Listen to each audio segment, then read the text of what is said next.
Hi ಸ್ನೇಹಿತರೆ, ಎಲ್ಲರಿಗೂ ನಮಸ್ಕಾರ. ನಾನು ಮಂಜುನಾಥ್, ಸಾಧನಾ ಅಕಾಡೆಮಿಯಿಂದ. ಸ್ನೇಹಿತರೆ, ನಿಮ್ಮೆಲ್ಲರಿಗೂ ಪರಾಭವ ನಾಮ ಸಂವತ್ಸರದ ಯುಗಾದಿಯ ಶುಭಾಶಯಗಳು. ಪರಾಭವ ನಾಮ ಸಂವತ್ಸರ ಅಂದರೆ ಭಯ ಪಡಬೇಕಾಗಿಲ್ಲ.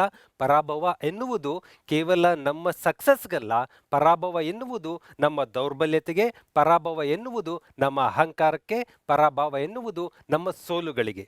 ಅವನ್ನೆಲ್ಲ ನಾವು ಪರಾಭವಗೊಳಿಸಿ ಯಶಸ್ಸಿನ ಕಡೆಗೆ, ಒಂದು ಅತ್ಯುತ್ತಮ ಸಾಧನೆಯ ಕಡೆಗೆ ಸಾಗೋಣ ಅಂತ ನಿಮ್ಮೆಲ್ಲರಿಗೂ ಶುಭವನ್ನು ಕೋರ್ತಾ ಇವತ್ತಿನ ಸೆಷನ್ ಮ್ಯಾನ್ ವರ್ಸಸ್ ಎಐ. ಸ್ನೇಹಿತರೆ, ಮ್ಯಾನ್ ವರ್ಸಸ್ ಎಐ ಅಂದ ಕೂಡಲೇ ಈ ಥರ ಸೆಷನ್ ಗ್ಲೋಬಲ್ ಲೆವೆಲಲ್ಲಿ ನೋಡಿದ್ದೀವಿ, ಇಂಡಿಯನ್ ಟಿವಿಸ್ಗಳಲ್ಲೂ ನೋಡಿದ್ದೀವಿ. ಸಾಧನದಲ್ಲಿ ಏನು ವಿಶೇಷ ಅಂತ ಅನ್ಕೋಬೋದು, ನಮ್ಮ battle of human intelligence versus artificial intelligence. ಇದು ಕೇವಲ ನಾವು ಸಾಧನ ಇಟ್ಸ್ ಲಿಮಿಟೆಡ್ ಟು ಲರ್ನಿಂಗ್, ಸಾಧನ ಇಸ್ ಲಿಮಿಟೆಡ್ ಟು ಸ್ಟಡಿ, ಸಾಧನ ಲಿಮಿಟೆಡ್ ಟು ಒಂದು ಕಲಿಕಾ ಪ್ರಕ್ರಿಯೆಗೆ ಲಿಮಿಟ್ ಆದಂಥ ಒಂದು ಚಾನಲ್.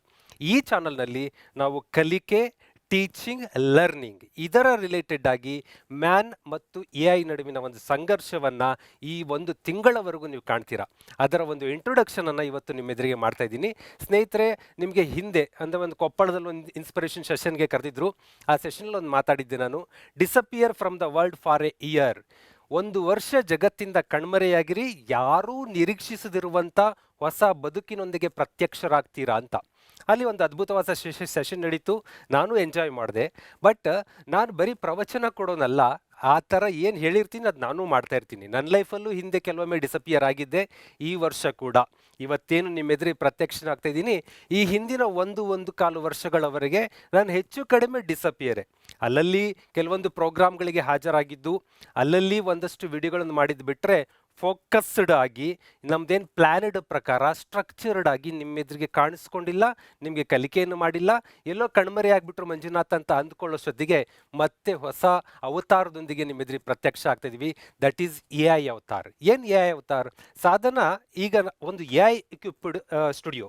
ದಟ್ ಮೀನ್ಸ್ ಇಲ್ಲಿ ಕಂಟೆಂಟ್ ಪ್ರಿಪೇರ್ ಆಗೋದಾಗಿರ್ಬೋದು, ಪಿ ಪಿ ಟಿಸ್ ಪ್ರಿಪೇರ್ ಆಗೋದಾಗಿರ್ಬೋದು, ಇಮೇಜಸ್ಸು, ವಿಡಿಯೋಸು ಆ್ಯಂಡ್ ಟೆಸ್ಟ್ಗಳು ಎಲ್ಲದೂ A I powered with human intelligence. ಅಂದರೆ ಪವರ್ಡ್ ಬೈ. ನಾವು ಹ್ಯೂಮನ್ ಇಂಟೆಲಿಜೆನ್ಸ್ನ ಅವಾಯ್ಡ್ ಮಾಡ್ತಾ ಇಲ್ಲ. ಅದಕ್ಕೆ ಬೇಕಾದ ಎಲ್ಲ ಇನ್ಪುಟ್ಗಳನ್ನು ಹ್ಯೂಮನ್ನೇ ಕೊಡ್ತಾರೆ. ಅದರ ಸೂಪರ್ವಿಷನ್ ಮಾಡ್ತಾಯಿದ್ದೀವಿ, ಮಾನಿಟರಿಂಗ್ ಮಾಡ್ತಾಯಿದ್ದೀವಿ, ಪ್ರತಿಯೊಂದನ್ನು ನಾವು ಮಾಡ್ತಾಯಿದ್ದೀವಿ. ಇದಕ್ಕೆ ತೆಗೆದುಕೊಂಡ ಸಮಯ 1 ವರ್ಷ.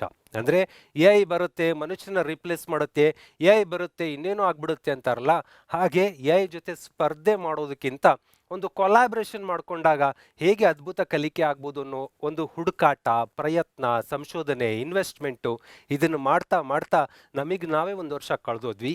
ಈಗ ಹೊಸ ವರ್ಷದಲ್ಲಿ ಹೊಸತನದೊಂದಿಗೆ ನಿಮ್ಮ ಎದುರಿಗೆ ಪ್ರತ್ಯಕ್ಷ ಆಗ್ತಾ ಇದ್ವಿ. ಸ್ನೇಹಿತರೆ, ನಮ್ಮ ಸಾಧನದಲ್ಲಿ ಏನೇನು ಇರುತ್ತೆ ಅನ್ನೋದನ್ನು ನೋಡೋದಕ್ಕೆ ನಾನು ಎ ಐನಿಂದಲೇ ಪಿ ಪಿ ಟಿಯನ್ನು ತಗೊಂಡೆ. ಅಂದರೆ ಮ್ಯಾನ್ ವರ್ಸಸ್ ಎ ಐ. ನೀನೇನು ಪಿ ಪಿ ಟಿ ಕೊಡ್ತೀಯ ನೋಡೋಣ ಅಂತ ಇನ್ಪುಟ್ ನನಗೆ ಬೇಕಾದನ್ನು ಕೊಟ್ಟು, ಅಂದರೆ ದಟ್ಸ್ ಕಾಲ್ಡ್ ಪ್ರಾಂಪ್ಟ್. ನಾವು ಔಟ್ಪುಟ್ ತೆಗೆದಾಗ ಅದು ಹೇಳುತ್ತೆ ಮ್ಯಾನ್ ವರ್ಸಸ್ ಎ ಐ ಅನ್ನೋದನ್ನು ಅದು ಒಪ್ಕೊಳ್ಳೋದೇ ಇಲ್ಲ. ಅದು ಕೊಟ್ಟು ಟೈಟ್ಲ್ ಹೀಗಿದೆ, ಸ್ಪರ್ಧೆಯಿಂದ ಸಹಯೋಗದತ್ತ ಮಾನವ ಮತ್ತು ಕೃತಕ ಬುದ್ಧಿಮತ್ತೆ ಅಂತ. ಅಂದರೆ ಇದ್ರ ವರ್ಸಸ್ ಅನ್ನೋ ಪದನ ಮಾತಾಡಬೇಡ್ರಿ ಅಂತ ಎ ಐ ಹೇಳ್ತಾ ಇರೋದು. ಇಲ್ಲಿ ಒಂದು ಕಾಂಪಿಟೇಷನ್ ಇಲ್ಲ, ದೆರ್ ಇಸ್ ಎ ಸಹಯೋಗ, ಕೊಲಾಬ್ರೇಷನ್ ಇದೆ. ಈ ಮೂಲಕ ಒಂದು ಅತ್ಯುತ್ತಮವಾದ ಕಲಿಕಾ ವಾತಾವರಣ, ಲರ್ನಿಂಗ್ ಎನ್ವೈರ್ಮೆಂಟನ್ನು ಕ್ರಿಯೇಟ್ ಮಾಡ್ಬೋದು ಅನ್ನೋದು ಎ ಐನ ವಾದ. ಅದು ಕೊಟ್ಟ ಪಿ ಪಿ ಟಿನ ನಿಮ್ಮ ಮುಂದೆ ಪ್ರೆಸೆಂಟ್ ಮಾಡ್ತಾ ಬರ್ತೀನಿ. ಇದು ಸ್ಪರ್ಧೆಯ ಯುಗವಲ್ಲ, ಇದು ಸಹಯೋಗದ ಶಕೆ ಹೇಳಿರೋದದು. ಏನು ಹೇಳ್ತು? 2026 ಮಾರ್ಚರ ವೇಳೆಗೆ ಏನು ಎ ಐ ಅನ್ನೋದು ವೇಗ, ಸ್ಪೀಡಾಗಿ ಇನ್ಫಾರ್ಮೇಷನ್ ಬೇಕಾ, ಅನಾಲಿಸಿಸ್ ಬೇಕಾ, ಎಲ್ಲ ಕೊಡುತ್ತೆ. ಅಗಾಧ ಡಾಟಾ ಬೇಕಾ, ತಗೊಳ್ಳುತ್ತೆ.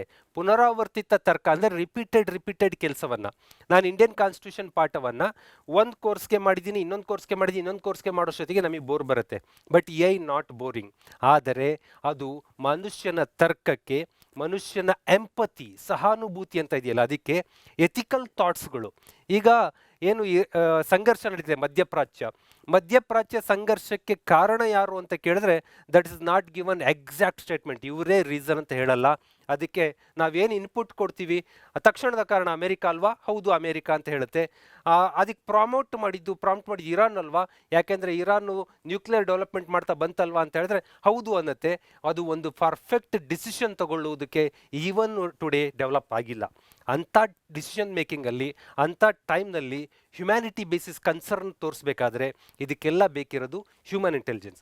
ಅದನ್ನೇ ನಾವು, ಇದು ಸ್ಪರ್ಧೆ ಅಲ್ಲ, ನಮ್ಮಲ್ಲಿರುವ ತಾರ್ಕಿಕತೆ, ನಮ್ಮಲ್ಲಿರುವ ಸಹಾನುಭೂತಿ, ನಮ್ಮಲ್ಲಿರುವ ಎಥಿಕ್ಸ್ ಇದನ್ನ ಆ್ಯಡ್ ಮಾಡಿಕೊಂಡು ಆ ವೇಗದಲ್ಲಿ ಪ್ರೊಸೆಸ್ ಮಾಡುವಂಥ ಎಐನ ನಾವು ಬ್ಯೂಟಿಫುಲ್ ಆಗಿ ಬ್ಲೆಂಡ್ ಮಾಡ್ಕೊಂಡ್ವಿ ಅಂದರೆ ಅದ್ಭುತವಾದ ಕಲಿಕೆಯನ್ನು ಕ್ರಿಯೇಟ್ ಮಾಡ್ಬೋದು ಅನ್ನೋ ಕಾರಣಕ್ಕೆ ಸಾಧನ ಇನ್ನು ಮುಂದೆ ಎ ಐ ಎಕ್ವಿಪ್ಡ್ ವಿಡಿಯೋಗಳನ್ನು ಕೊಡೋ ಪ್ರಯತ್ನ ಮಾಡ್ತಾ ಇದೆ.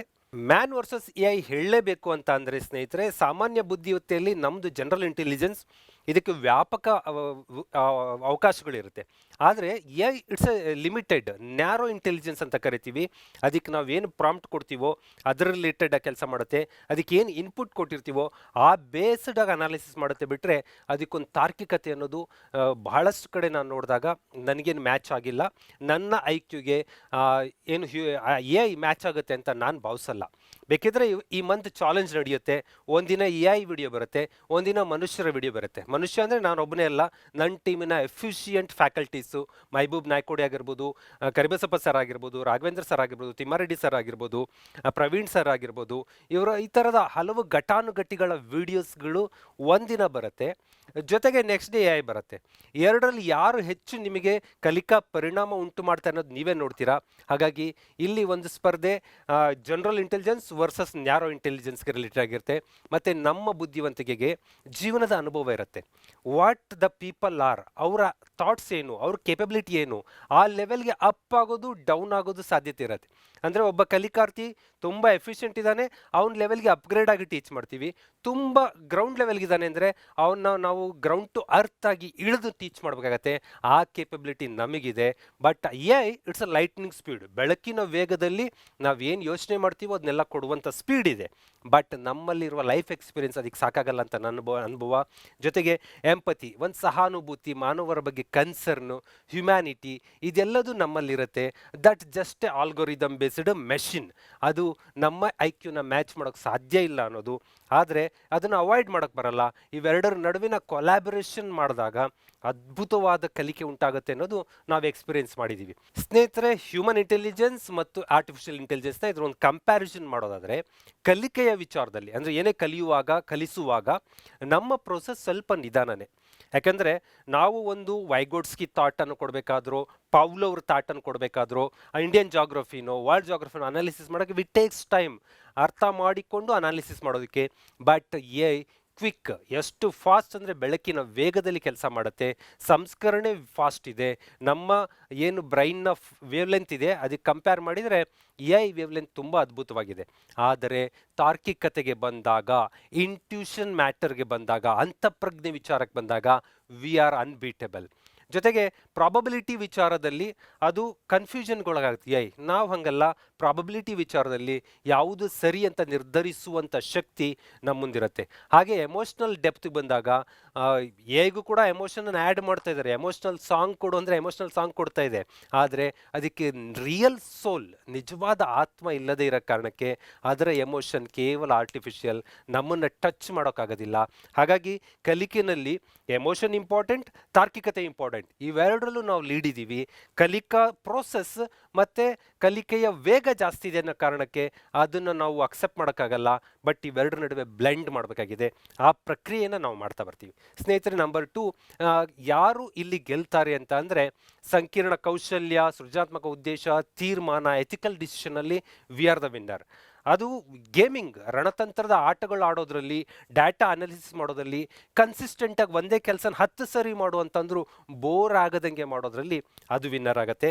ಹಾಗಾಗಿ ನಾವು ಎ ಐನ ಎಷ್ಟು ಚೆನ್ನಾಗಿ ಬಳಸ್ಕೋತೀವಿ ಅನ್ನೋದು ಇಂಪಾರ್ಟೆಂಟ್ ಆಗಿರುತ್ತೆ. ಜೊತೆಗೆ ಸಿಂಗ್ಯುಲಾರಿಟಿ, ಒಂದೇ ಥರದ ಉದ್ಯೋಗಗಳಿದಾವಲ್ಲ, ಆ ಉದ್ಯೋಗಗಳಿಗೆಲ್ಲ ಅಪಾಯ ಇದೆ. ಅಪ್ಗ್ರೇಡ್ ಆಗದ ಹೊರತು ಆ ಉದ್ಯೋಗಗಳು ನಾಶ ಆಗ್ತವೆ. ಇವತ್ತು ಲರ್ನಿಂಗಲ್ಲೂ ಅಷ್ಟೇ, ಕಲಿಕೆಯಲ್ಲಿ teacher replaced by A I ಆಗುತ್ತಾ? ಯಾವ ಟೀಚರ್ ಅಪ್ಗ್ರೇಡ್ ಆಗಲ್ವೋ, ಯಾವ ಟೀಚರ್ ಎ ಐಯನ್ನು ಸಂಯೋಗ ಮಾಡ್ಕೊಳ್ಳಲ್ವೋ ಆ ಉದ್ಯೋಗಗಳು ಅಪಾಯಕ್ಕೆ ಮುಟ್ತವೆ. ಹಾಗಾಗಿ ಸಿಂಗ್ಯುಲಾರಿಟಿ ಆಚೆಗೆ ಮಲ್ಟಿ ಥಾಟ್ಗಳನ್ನು ಇಟ್ಟುಕೊಂಡು ಬರುವಂಥ ಶಿಕ್ಷಕರು ಬೇಕಾಗತ್ತೆ ಈ ಕ್ಷೇತ್ರದಲ್ಲಿ. ಜೊತೆಗೆ ಮಾನವನ ಏನು ಕಾರ್ಯತಂತ್ರ, ಸಹಾನುಭೂತಿ, this is H I human intelligence, and A ಐನ ಸ್ಪೀಡ್, ಡಾಟಾ ಅನಾಲಿಸಿಸ್ ಇದೆಲ್ಲ ಸೇರಿಕೊಂಡು ಎರಡನ್ನೂ ಅದ್ಭುತವಾಗಿ ಸಂಯೋಗ ಮಾಡಿದ್ವಿ ಅಂದರೆ ನಮ್ಮ ಫ್ಯೂಚರ್ ಅತ್ಯಂತ ಪ್ರೊಫೆಷ್ನಲ್, ಅತ್ಯಂತ ಬದ್ಧತೆಯಿಂದ ಕೂಡಿರುತ್ತೆ. There is no gap, there is no hack. ಎರಡು ಒಟ್ಟಿಗೆ ನಡೆಸ್ಕೊಂಡು ಹೋಗುವಂಥ ಕೆಲಸವನ್ನು ಮಾಡ್ತಾ ಬರೋಣ. ಹಾಗಾಗಿ ಮಾನವನ ನೋಡ್, ಹ್ಯೂಮನ್ ನೋಡ್ ಅಂತ ಕರಿತೀವಿ, ಡಾಟಾ ಸ್ಪೀಡ್, ಅಂತಿಮ ಫಲಿತಾಂಶ AI ನೋಡ್, ಇವೆಲ್ಲವನ್ನು ಅನಾಲಿಸಿಸ್ ಮಾಡಿದಾಗ ಒಂದು ಕಾಗ್ನಿಟಿವ್ ಲೂಪನ್ನು ನಾವು ಕ್ರಿಯೇಟ್ ಮಾಡ್ಕೋತೀವಿ, ಕಾರ್ಯನಿರ್ವಹಿಸುವ ವಿಧಾನವನ್ನು ಸ್ಟ್ರಕ್ಚರ್ಡ್ ಮಾಡ್ಕೋತೀವಿ. ದಿಸ್ ಈಸ್ ಕಾಲ್ಡ್ ಕೊಲಾಬರೇಷನ್ ಅಂತ ಕರಿತೀವಿ. ಸ್ನೇಹಿತರೆ, AI ಭವಿಷ್ಯದ ಒಂದು ಅಂತಿಮ ಶಕ್ತಿ, ಅದನ್ನು ಅವಾಯ್ಡ್ ಮಾಡೋಕ್ಕೆ ಬರಲ್ಲ. ಅಂದರೆ ಕೇವಲ ಬೋರಿಂಗ್ ಸಿಂಗ್ಯುಲಾರಿಟಿ ಜಾಬ್ಗಳನ್ನು ಹೇಗೆ ಬಿಟ್ಬಿಡೋಣ, ಕ್ರಿಯೇಟಿವ್ ಥಾಟ್ಗಳನ್ನು ನಾವು ತಗೊಳ್ಳೋಣ, ಎರಡನ್ನ ಬ್ಲೆಂಡ್ ಮಾಡ್ಕೊಂಡು ಹೋಗೋದನ್ನೇ ನಾವು ಕೊಲಾಬ್ರೇಷನ್ ಅಂತ ಕರಿತೀವಿ. AI ಕೂಡ ಅದೇ ಹೇಳುತ್ತೆ, ಸ್ಟಾಪ್ ಕಾಂಪಿಟಿಂಗ್, AI ಜೊತೆ ಕಾಂಪಿಟ್ ಮಾಡಬೇಡ್ರಿ, ಸ್ಟಾರ್ಟ್ ಕೊಲಾಬ್ರೇಟಿಂಗ್. ನಾವು ಕೂಡ ಕೊಲಾಬ್ರೇಟಿಂಗ್ ಮಾಡಿಕೊಂಡು ನಿಮ್ಮ ಕಲಿಕಾ ವಾತಾವರಣವನ್ನು ಅದ್ಭುತವಾಗಿ ಸೃಷ್ಟಿಸುವಂಥ ಪ್ರಯತ್ನ ಮಾಡ್ತಾ ಇದ್ದೀವಿ. ಮ್ಯಾನ್ ವರ್ಸಸ್ AI ಸಾಧನದಲ್ಲಿ ನಡೆಯೋದು ಈ 15-20 ನಿಮಿಷದ ಒಂದು ವಿಡಿಯೋ ಅಲ್ಲ, ದಿಸ್ ಇಸ್ 1 ಮಂತ್ ಬ್ಯಾಟಲ್, ಒಂದು ತಿಂಗಳ ಯುದ್ಧ. Human intelligence versus artificial intelligence. ಏನಿದು, ಒಂದು ದಿನ AI ವಿಡಿಯೋ ಬರುತ್ತೆ, ಅಂದರೆ ಕಂಪ್ಲೀಟ್ಲಿ AI ಜನರೇಟೆಡ್. ಹಾಗಂತ ಅದನ್ನು ಸೋಲಿಸಬೇಕು ಅಂತ ಅದಕ್ಕೆ ತಪ್ಪು ಇನ್ಪುಟ್ ಕೊಡಲ್ಲ. ಅದು ಸಣ್ಣ ಪುಟ್ಟ ಎರರ್ ಮಾಡಿದ್ರೆ ಅದನ್ನು ನಾವು ತಿದ್ದುಕೊಂಡು ಬರ್ತೀವಿ. 100% ಅಕ್ಯುರಸಿ ಇರುತ್ತೆ, ಅದರಲ್ಲೇನು ಡೌಟ್ ಇಲ್ಲ. One day complete AI generated video, one day complete man made video. ಏನಾದರೂ ಸಣ್ಣ ಪುಟ್ಟ ಸ್ಲೈಡ್ ಮೇಕಿಂಗ್ ಅಲ್ಲಿ ಇಲ್ಲಿ AI ಬಳಸಿರ್ಬೋದು. This is a battle. ಒಂದೇ AI ವಿಡಿಯೋ, ಒಂದೇ ಹ್ಯೂಮನ್ ವಿಡಿಯೋ ಬರುತ್ತೆ. ಈ ಎರಡು ವಿಡಿಯೋಗಳನ್ನು ಆಲ್ಟರ್ನೇಟ್ ಡೇಸಲ್ಲಿ ನೋಡ್ತಾ ಹೋಗ್ತೀರಾ. ಒಂದು ತಿಂಗಳ ಕಾಲ ರೆಗ್ಯುಲರ್ ನಡ್ಕೊಂಬರುತ್ತೆ, ಎಕ್ಸೆಪ್ಟ್ ಸಂಡೇಗಳನ್ನು ಹೊರತುಪಡಿಸಿ. Result will be published 1 month after. ಅಂದರೆ ಯಾರಿಗೆ ಹೆಚ್ಚು ವ್ಯೂಸ್ ಬಂತು, ಯಾರಿಗೆ ಹೆಚ್ಚು ಕಾಮೆಂಟ್ಸ್ ಬಂತು, ಯಾರು ಸಕ್ಸಸ್ಫುಲ್ ಆಗಿದ್ದಾರೆ ಇಲ್ಲಿ ಅಂತ. ಅಂದರೆ AI teacher is better or human teacher is better. ನನ್ನ ಪ್ರಕಾರ ನಾನಂತೂ ಈ ಯುದ್ಧದಲ್ಲಿ ಸೋಲೋಕೆ ರೆಡಿ ಇಲ್ಲ. This is my introductory session. Next ನಾನು ಅದ್ಭುತವಾದ ಸೆಷನ್ಗಳ ಜೊತೆ ಬರ್ತೀನಿ. ಜೊತೆಗೆ ಈ ಸೆಷನ್ಗೆ ಆ್ಯಡ್ ಆಗಿ ಒಂದು ಹ್ಯೂಮನ್ ಇಂಟೆಲಿಜೆನ್ಸನ್ನು ಸಹಕಾರದೊಂದಿಗೆ AI ವಿಡಿಯೋ ಬರುತ್ತೆ. AI ಕಂಪ್ಲೀಟ್ ಹೆಚ್ಚು ಕಡಿಮೆ 8-9 ನಿಮಿಷದ ವಿಡಿಯೋ AI ನಿಮಗೆ ಟೀಚ್ ಮಾಡುತ್ತೆ ರಾಮ್ಸಾರ್ ತಾಣಗಳ ಬಗ್ಗೆ, ಜೌಗು ಪ್ರದೇಶಗಳ ಬಗ್ಗೆ. ಎಷ್ಟು ಅದ್ಭುತವಾಗಿ ತಾನೇ ಇಮೇಜ್ ಕ್ರಿಯೇಟ್ ಮಾಡಿಕೊಂಡು, ತಾನೇ ಕಂಟೆಂಟ್ ಕ್ರಿಯೇಟ್ ಮಾಡಿಕೊಂಡು ಎಕ್ಸ್ಪ್ಲೈನ್ ಮಾಡಿದ್ದೆ, ನೀವು ನೋಡ್ತಾ ಬರ್ತೀರಾ. ಆ ಸೆಷನ್ ಇದ್ರ ಜೊತೆಗೆ ಆ್ಯಡ್ ಆನ್ ಆಗಿ ಬರ್ತಾ ಇದೆ. ಈ ಸೆಷನ್ಗೂ ಅಷ್ಟೇ ನೀವು 10 ಅಂತ ಅಂದ್ಕೊಂಡ್ರೆ, ಅಂದರೆ ಟಾಪ್ ಸ್ಕೋರ್ ಇಸ್ 10 ಅಂದ್ಕೊಂಡ್ರೆ ಎಷ್ಟು ಪಾಯಿಂಟ್ಸ್ ಕೊಡ್ತೀರಾ ಅಂತ. ದ ಸೇಮ್ ಎಲ್ಲ ಸೆಷನ್ಗೂ ಮಾಡ್ತಾ ಬರ್ತೀರಾ ನೀವು. ಅಂದರೆ AI ತುಂಬ ಇಷ್ಟ ಆಯಿತು ಅಂದರೆ 10ಕ್ಕೆ 10 ಕೊಡ್ರಿ, ಇಷ್ಟ ಆಗಿಲ್ಲ ಅಂದರೆ 8, 9, 7 ಹಿಂಗೆ ಕೊಡ್ತಾ ಬರ್ರಿ. ಮನುಷ್ಯರ ಸೆಷನ್ಗೂ ನೀವು ಕಾಮೆಂಟ್ ಬಾಕ್ಸಲ್ಲಿ ಕಾಮೆಂಟ್ ಮಾಡಿ, ಅದನ್ನು ನಾವು ಕೌಂಟಿಗೆ ತಗೋತೀವಿ, ವ್ಯೂಸು ಕೌಂಟಿಗೆ ತಗೋತೀವಿ. ಎಲ್ಲ ಸೇರಿಸ್ಕೊಂಡು AI ಗೆಲ್ತಾ ಮಾನವ ಗೆದ್ರ ಆ್ಯಸ್ ಆನ್ ಏಪ್ರಿಲ್ 2026 ವರೆಗೆ. ಆಮೇಲೆ AI ಡೆವಲಪ್ ಆಗ್ಬೋದು, ಮನುಷ್ಯರು ಡೆವಲಪ್ ಆಗ್ತಾ ಇರ್ತೀವಿ. ಸದ್ಯದ ಒಂದು ಸ್ಪರ್ಧೆ ಈ ಯುಗಾದಿಯ ದಿನದಂದು ಆರಂಭ ಮಾಡ್ತಾ ಇದ್ದೀವಿ. ಈ ಸ್ಪರ್ಧೆಗೆ ನಿಮ್ಮೆಲ್ಲರ ಸಹಕಾರ ಬೇಕು. ದೆನ್ ಮತ್ತೊಮ್ಮೆ ಶುಭಾಶಯ ನಿಮಗೆ. ಪರಾಭವ ನಾಮ ಸಂವತ್ಸರದಲ್ಲಿ ನಮ್ಮ ಸೋಲುಗಳು, ನಮ್ಮ ದೌರ್ಬಲ್ಯಗಳು, ನಮ್ಮ ಅನರ್ಹತೆಗಳನ್ನೆಲ್ಲ ನಾವು ಪರಾಭವಗೊಳಿಸೋಣ. ತುಂಬ ಅರ್ಹರಾಗಿ, ತುಂಬ ಕೇಪಬಲ್ ಆಗಿ, ತುಂಬ ಎನರ್ಜೆಟಿಕ್ ಆಗಿ ಹೊರಗೆ ಬರಬೇಕು. ಈಗ ನಾನು ಬಂದಿದ್ದೀನಿ 1 ವರ್ಷದ ನಂತರ ಹೊಸ ಅವತಾರದೊಂದಿಗೆ. ನೀವು ಕೂಡ ಸಿದ್ಧರಾಗಿ, ಯಾಕಂದರೆ ಇನ್ನರ್ ರಿಸರ್ವೇಷನ್ ಪ್ರಾಬ್ಲಮ್ ಮೊರಾರ್ಲೆಸ್ ಸಾಲ್ವ್ ಆಗಿದೆ. ಸದ್ಯದಲ್ಲೇ ನೋಟಿಫಿಕೇಷನ್ಗಳು ಆಗ್ತವೆ. ಆ ಎಲ್ಲ ಉದ್ಯೋಗಗಳಲ್ಲಿ ನೀವು ಕಾಣಿಸ್ಕೋಬೇಕು, ನಮ್ಮ ಟೀಮ್ ಸಾಧನದ ಸಾಧನಿಗರು. ನಿಮ್ಮೆಲ್ಲರಿಗೂ ಈಗ AI ಸೆಷನ್ಗೆ ಸ್ವಾಗತ ಮಾಡ್ತೀನಿ. AI ಹೇಗೆ ಟೀಚ್ ಮಾಡುತ್ತೆ ಜೌಗು ತಾಣಗಳ ಬಗ್ಗೆ ನೋಡ್ಕೊಂಬನ್ನಿ. And then 1 month battle miss ಮಾಡದೆ ನೋಡಿ. ಅದ್ಭುತವಾಗಿ ಸ್ಪರ್ಧೆ ಇರುತ್ತೆ, ಮ್ಯಾನ್ ವರ್ಸಸ್ AI. ಎಲ್ಲರಿಗೂ ಇಷ್ಟೊತ್ತರೆಗೂ ನನ್ನನ್ನು ಕೇಳಿಸಿಕೊಂಡು ಸಹಿಸಿಕೊಂಡು ಮನುಷ್ಯರ ಟ್ಯಾಲೆಂಟ್ ಮತ್ತು AI PPTಗಳನ್ನ ಬಳಸ್ಕೊಂಡು ನಾನು ಮಾತಾಡಿದ್ದೀನಿ. ಮುಂದೆ AI PPT ಮಾಡಿಕೊಂಡು AI ಟೀಚ್ ಮಾಡುತ್ತೆ, ಅದನ್ನು ನೋಡಿ. ತುಂಬು ಹೃದಯದ ಧನ್ಯವಾದಗಳು. ಎಲ್ಲರಿಗೂ ಶುಭವಾಗಲಿ. ನಮಸ್ಕಾರ. ನಮಸ್ಕಾರ. ಭೂಮಿ ಮತ್ತೆ ನೀರು ಇವೆರಡೂ ಸೇರುವ ಜಾಗದಲ್ಲಿ ಒಂದು ನಿಗೂಢವಾದ ಆದರೆ ತುಂಬಾನೇ ಪ್ರಮುಖವಾದ ಪರಿಸರ ವ್ಯವಸ್ಥೆ ಇದೆ. ಅದೇ ಜೌಗು ಪ್ರದೇಶಗಳು. ಇವು ನಮ್ಮ ಭೂಮಿಯ ಆರೋಗ್ಯಕ್ಕೆ ಎಷ್ಟು ಮುಖ್ಯ ಗೊತ್ತಾ? ಆದರೆ ಅವುಗಳ ನಿಜವಾದ ಶಕ್ತಿ, ಅವುಗಳ ಮಹತ್ವ ನಮ್ಮಲ್ಲಿ ಎಷ್ಟೋ ಜನರಿಗೆ ಗೊತ್ತೇ ಇರೋದಿಲ್ಲ. ಈಗ ಈ ದೃಶ್ಯವನ್ನೊಮ್ಮೆ ನೋಡಿ. ಏನಿದು? ಯಾವುದೋ ಬೇರೆ ಲೋಕದ ಥರ ಕಾಣಿಸ್ತಿದೆ ಅಲ್ವಾ? ನೀರಿನ ಮೇಲೆ ಹೀಗೆ ತೇಲಾಡೋ ಈ ಹಸಿರು ದ್ವೀಪಗಳು, ಇದರ ಹಿಂದಿನ ರಹಸ್ಯವಾದ್ರೂ ಏನು? ಇದು ನಿಜಕ್ಕೂ ಒಂದು ಅದ್ಭುತ ಪ್ರಪಂಚ. ಬನ್ನಿ, ಈ ವಿಶಿಷ್ಟ ಜಗತ್ತಿನ ಒಳಗಿಳಿದು ಇದರ ಬಗ್ಗೆ ಇನ್ನಷ್ಟು ತಿಳ್ಕೊಳ್ಳೋಣ. ಹೌದು, ಈ ಅದ್ಭುತ ಸ್ಥಳವನ್ನೇ ನಾವು ಜೌಗು ಪ್ರದೇಶ ಅಥವಾ ಇಂಗ್ಲಿಷ್ನಲ್ಲಿ ವೆಟ್ಲ್ಯಾಂಡ್ ಅಂತ ಕರೆಯೋದು. ಸರಿ, ಹಾಗಾದ್ರೆ ಈ ಜೌಗು ಪ್ರದೇಶ ಅಂದ್ರೆ ನಿಖರವಾಗಿ ಏನೋ ಮೊದಲು ಅದನ್ನ ಸ್ಪಷ್ಟವಾಗಿ ಅರ್ಥ ಮಾಡ್ಕೊಳ್ಳೋಣ. ತುಂಬಾ ಸರಳವಾಗಿ ಹೇಳಬೇಕು ಅಂದ್ರೆ ಜೌಗು ಪ್ರದೇಶ ಅಂದ್ರೆ ನೀರಿಂದ ತುಂಬಿರುವ ಭೂಮಿ.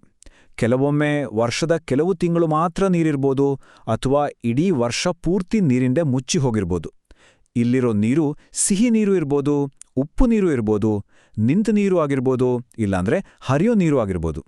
ಇದೇ ನೋಡಿ ಜೋಗು ಪ್ರದೇಶದ ಒಂದು ಮೂಲಭೂತ ವ್ಯಾಖ್ಯಾನ. ಆದ್ರೆ ಎಲ್ಲಾ ಜೌಗು ಪ್ರದೇಶಗಳು ಒಂದೇ ಥರ ಇರಲ್ಲ. ಅವುಗಳಲ್ಲಿ ಅದೆಂಥ ವೈವಿಧ್ಯತೆ ಇದೆ ಗೊತ್ತಾ? ನೋಡಿ, ನಮ್ಮ ಕರಾವಳಿಯನ್ನು ಕಾಯೋ ಆ ದಟ್ಟವಾದ ಮ್ಯಾಂಗ್ರೋವ್ ಕಾಡುಗಳು, ನದಿಗಳು ಸಮುದ್ರಕ್ಕೆ ಸೇರೋ ನದೀಮುಖಗಳು, ಆಮೇಲೆ ವಿಶಾಲವಾದ ಸರೋವರಗಳು, ಲಗೂನ್ಗಳು, ಇವೆಲ್ಲವೂ ಜೌಗು ಪ್ರದೇಶಗಳ ಬೇರೆ ಬೇರೆ ಅದ್ಭುತವಾದ ರೂಪಗಳೇ. ಇಲ್ ನೋಡಿ, ಒಂದು ಕಡೆ ಆರೋಗ್ಯವಾಗಿರೋ ಜೋಗು ಪ್ರದೇಶದ ಜೀವಂತ ಸೌಂದರ್ಯ, ಇನ್ನೊಂದು ಕಡೆ ಮನುಷ್ಯನ ಅಸಡ್ಡೆಯಿಂದಾಗಿ ಅದು ಎದುರಿಸ್ತಿರೋ ಕಠೋರವಾದ ವಾಸ್ತವ. ಈ ಎರಡು ಚಿತ್ರಗಳ ನಡುವಿನ ವ್ಯತ್ಯಾಸ ಇದೆಯಲ್ಲ, ಅದೇ ನಮಗೆ ಪದೇ ಪದೇ ನೆನಪು ಮಾಡ್ತಾ ಇರುತ್ತೆ ಇವುಗಳನ್ನ ಉಳಿಸಿಕೊಳ್ಳೋದು ಎಷ್ಟು ತುರ್ತಾದ ಅವಶ್ಯಕತೆ ಅಂತ. ಸರಿ, ಇವು ಬರೀ ನೋಡಕ್ಕೆ ಸುಂದರವಾದ ಜಾಗಗಳು ಮಾತ್ರನಾ? ಖಂಡಿತ ಇಲ್ಲ. ಈ ಪರಿಸರ ವ್ಯವಸ್ಥೆಗಳು ನಮ್ಮ ಭೂಮಿಯ ಆರೋಗ್ಯಕ್ಕೆ ಎಷ್ಟು ನಿರ್ಣಾಯಕ ಪಾತ್ರ ವಹಿಸ್ತವೆ ಅಂದ್ರೆ, ಅವು ಮಾಡುವ ಬಹುಪಾಲು ಕೆಲಸ ನಮ್ಮ ಕಣ್ಣಿಗೆ ಕಾಣಿಸೋದಿಲ್ಲ, ತೆರೆಮರೆಯ ನಾಯಕರಿದ್ದಾಗೆ. ಹಾಗಾದ್ರೆ ನಿಜಕ್ಕೂ ಈ ಜೌಗು ಪ್ರದೇಶಗಳು ಯಾಕೆ ಇಷ್ಟೊಂದು ಮುಖ್ಯ? ಈ ಒಂದು ಪ್ರಶ್ನೆಗೆ ಉತ್ತರ ಸಿಕ್ಕಿದ್ರೆ ಸಾಕು, ಅವುಗಳ ಮಹತ್ವ ಏನು ಅಂತ ನಮ್ಗೆ ಸ್ಪಷ್ಟವಾಗಿ ಅರ್ಥ ಆಗುತ್ತೆ. ಬನ್ನಿ, ಈ ಸ್ಥಳಗಳು ನಮ್ಗೆ, ನಮ್ಮ ಪ್ರಕೃತಿಗೆ ಯಾಕೆ ಇಷ್ಟು ಬೆಲೆ ಬಾಳುತ್ತೆ ಅಂತ ನೋಡೋಣ.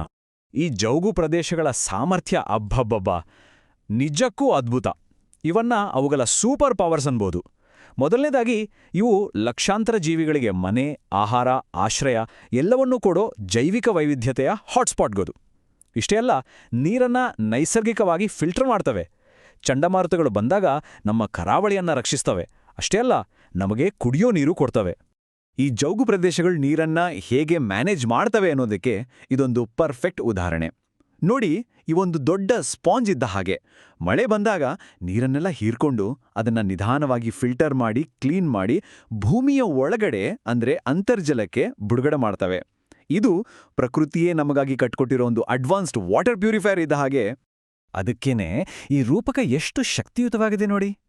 ನಮ್ಮ ದೇಹದಲ್ಲಿ ಕಿಡ್ನಿಗಳು ಹೇಗೆ ರಕ್ತವನ್ನ ಶುದ್ಧ ಮಾಡ್ತವೋ, ಗೆಸ್ ಅದೇ ರೀತಿ ಈ ಜೌಗು ಪ್ರದೇಶಗಳು ನಮ್ಮ ಭೂಮಿಯ ನೀರನ್ನ ಶುದ್ಧ ಮಾಡ್ತವೆ. ಅದಕ್ಕೆ ಇವುಗಳನ್ನ ನಮ್ಮ ಗ್ರಹದ ಮೂತ್ರಪಿಂಡಗಳು ಅಂತ ಕರೆಯೋದು. ಎಷ್ಟು ಸರಿ ಇದೆ ಅಲ್ವಾ?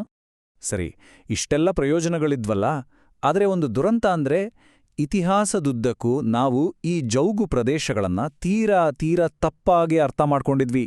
ಈ ಒಂದೇ ಒಂದು ತಪ್ಪು ತಿಳುವಳಿಕೆ ಅವುಗಳ ಬೃಹತ್ ವಿನಾಶಕ್ಕೆ ಕಾರಣವಾಯಿತು. ತುಂಬಾ ಕಾಲದವರೆಗೆ ಮನುಷ್ಯರು ಈ ಪ್ರಮುಖ ಪ್ರದೇಶಗಳನ್ನ ವೆಟ್ಲ್ಯಾಂಡ್ ಅಂತ ನೋಡ್ಲೇ ಇಲ್ಲ, ಬದಲಾಗಿ ವೇಸ್ಟ್ಲ್ಯಾಂಡ್ ಅಂತ ನೋಡಿದ್ರು.